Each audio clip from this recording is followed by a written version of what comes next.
My name is Heather, and welcome to another episode of Cover to Cover Canva Edition, my series where I share my process with you creating a children's book using Canva elements.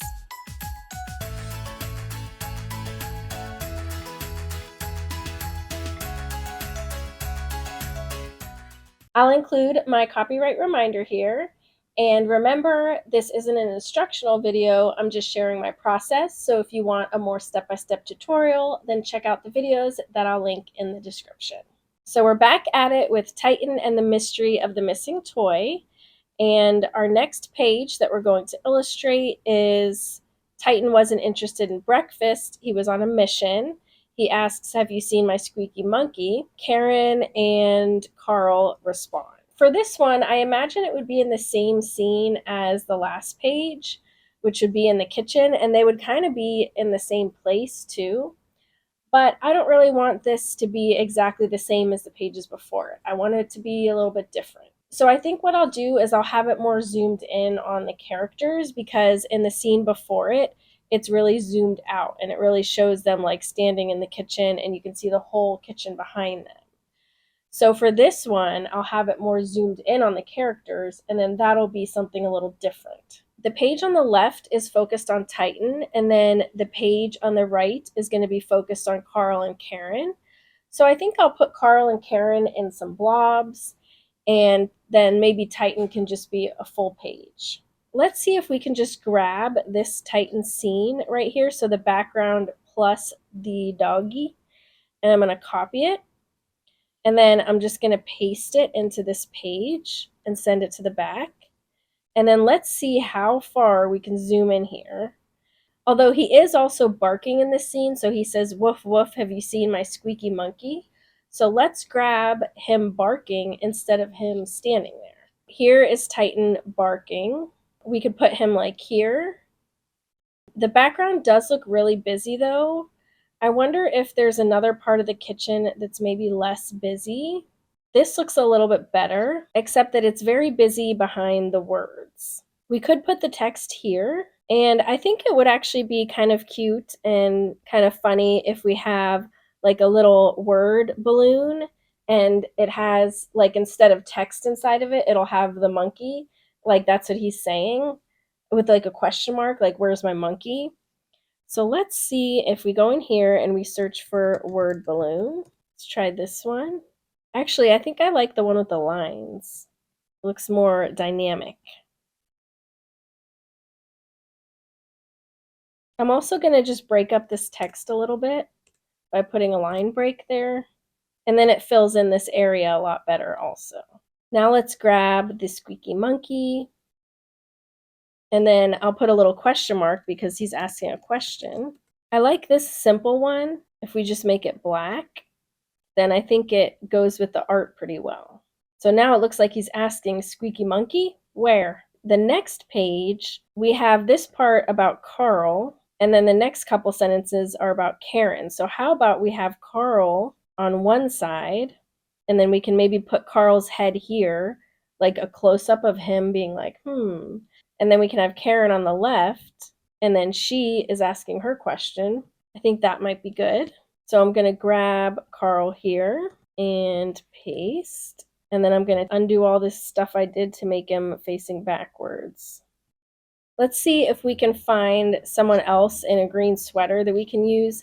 This one we can even change the color, so that's perfect. Let's make the skin color the same as Carl's skin color. And then the collar here, we're going to make it the color of this other shirt's collar. And then the shirt color, if we make the tie the same color as the sweater. Let's go ahead and crop the head out of this. And then we can drop Carl's head on there. I feel like I am having a little bit of conflict between this neck here and this other neck. So they're just not matching up right. So I wonder if I should just kind of uncrop this neck and use that for Carl. And so for Carl, I'm going to crop off his neck and I'll put him like this. And then I'm just going to remake that chin with a shape. So I'm going to grab the rounded rectangle. This is exactly like I did for Karen in the last episode. So I'm just going to make it the same color as his chin. I'll set the rounding however it needs to be, maybe like that. Rotate it, bring it behind him, and then I'm going to send his body all the way to the back. I think that looks pretty good, but we want him to be kind of like wondering, like, I haven't seen the monkey. So we do want to change his facial expression. So I think for that, we might want the eyebrows for sure. And I kind of want his eyes like looking up. So if we zoom in, we could cover all of this with a shape and then just find new eyes and eyebrows. So let's search for eyes looking up. Now, these eyes don't look anything like his eyes because he doesn't have the whites of his eyes showing. So let's see if we can find some that actually match the style of eyes he has here, because we don't want to change it in the middle of the book. I'm not seeing it, so what we could do instead is just use actual black circles and have them up against his eyelid here. Let's go ahead and cover up the eyes that he has here. So I took a circle and I'm just going to make it the same color as his face. And I'm going to keep his eyelid there. And I'll just cover up the actual eyeball. And then we're going to add a new eyeball. I'll just copy the circle and I'm going to make it black. As you can see here, it actually is a little more ovalish. So let's make this more of an oval and try to make it about the same size. And then I will rotate it and I'm going to have it so he's kind of looking up like that. We might need a half circle actually. Let's try this one. And that way it can be flat on the top. Let's copy this over. Now let's find some new eyebrows, because we want eyebrows that are kind of like thinking. So I'm thinking maybe one going up and then one stays down. This looks like a good one. So I'll just crop it. And I think we could maybe put it kind of like that. Yeah, I think that's going to be good. And then let's go ahead and cover up his face there too. And I do want him to be inside of a blob, but as you can see, we have all these different elements, which we can't put multiple elements inside of a blob. So I'm going to use my blob cutouts that I showed in the last video. And by the way, I did throw them up on my website, so there's 50 of them for $5. So I'll just grab one of these, and then I'll just frame him, and I'll set the color to the same color as the background. And let's also put a color behind him. So I'll just grab a square, change the color, or we could have the kitchen behind him. Actually, that might be kind of cool. We could have the stripes of the wallpaper behind him. Yeah, let's do that. So I'm going to grab the kitchen and I'm going to paste it, and then let's crop it so that we only have the part we want. We do have these shelves in the way, and I'd rather keep it simple. Let's just search for stripes here. And maybe we can just find a stripe background and just set the colors to be the same colors as the kitchen.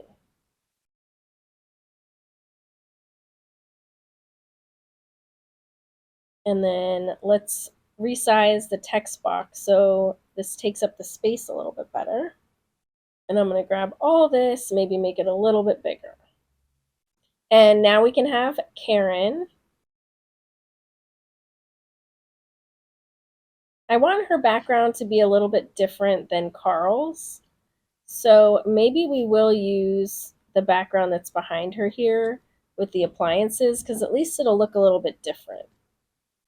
So let's go like this, send it to the back. Maybe kind of like that. And then you'll see some of the brown.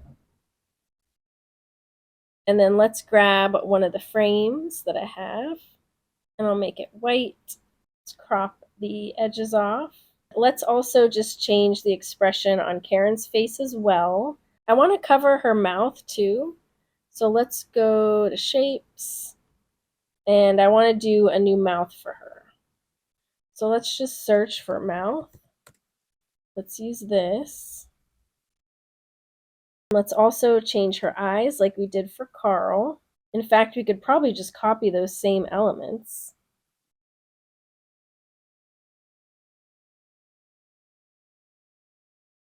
There are some good ones here, but they're just way too detailed.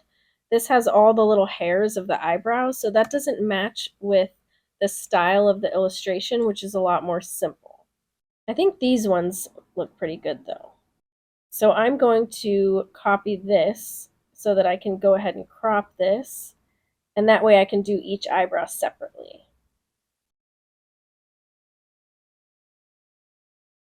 I think this looks okay, but she looks kind of like mean because she just looks like she's like bored with life. She doesn't want to deal with this. So maybe instead we can do like a mouth that's like, uh-oh, where's the monkey? Oh, I kind of like this mouth here.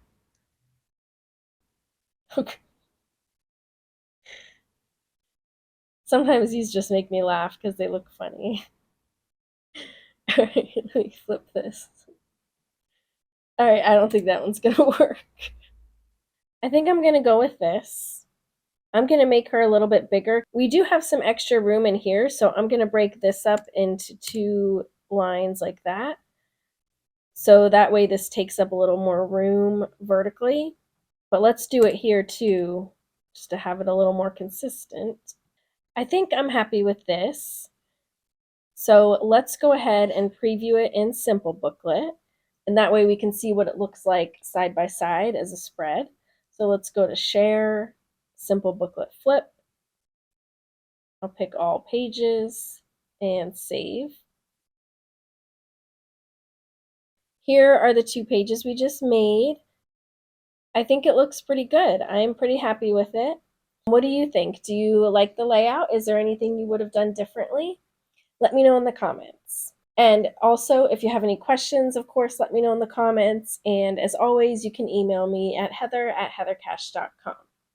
And if you like this video, please give it a thumbs up and subscribe so I know to make more videos like this. Thanks so much for watching. Bye.